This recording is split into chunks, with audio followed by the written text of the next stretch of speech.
So, the 1998 article, which is titled China Hold World Trade Hostage, the article written by Stephen S. Cohen, published siya sa French magazine Le Monde Diplomatique. So, the article claimed na ang China was asserting itself as a pinaka-powerful domain driven by their economic growth and particularly in exports. So, Cohen attributed China's economic growth to its shift to complex manufacturing. So, ang impact sa ginabuhat sa China sa Southeast Asia may dako siya impact sa Southeast Asia, dako siya agin sa financial crisis. So, China rises to prominence also over 2 decades later, ang atong mga gisulat ni Cohen na mga words kaya nagkanmuragyan na predict which ang China is emerging as an aspiring hegemonic power. So China economic strength and enable it to assert itself globally, not just through export but also through its overall economic influence.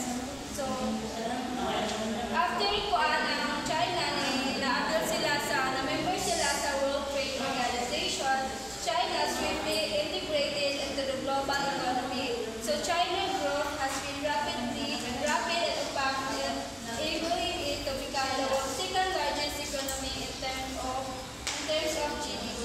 So ang China naka-join naman sila sa World Trade Organization pero wala sila ni fully follow sa trade value sa WTO.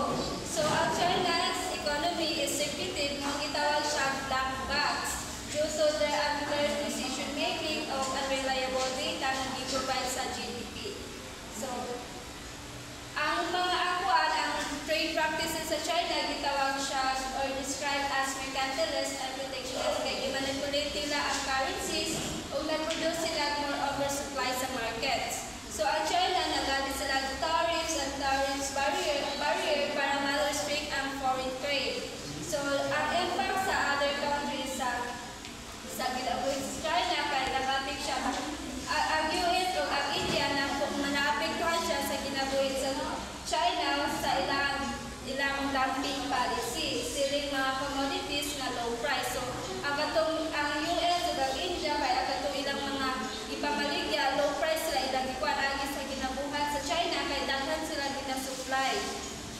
So the US-China trade war highlighted China's influence on global supply chain. So ang COVID-19 crisis led to scrutiny of China's trade practices and its impact on global supply chain.